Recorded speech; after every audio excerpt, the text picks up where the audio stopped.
வணக்கம். கோவையில் இருந்து உலக ஆதிவைஷ்ய மகாசபா தலைவர் சுரேஷ் பேசுகிறேன். 10 நாட்களுக்கு முன்பு மலை சித்தர் வந்திருந்து பிரார்த்தனை செய்துவிட்டு சென்றார்.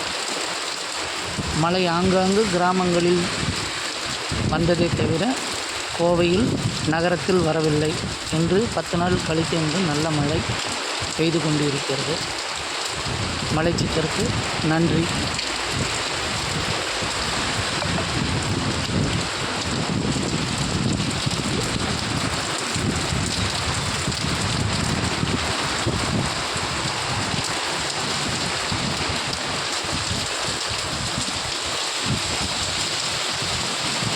இரவு 10:09 திங்கட்கிழமை. நாள் 16/10/2023.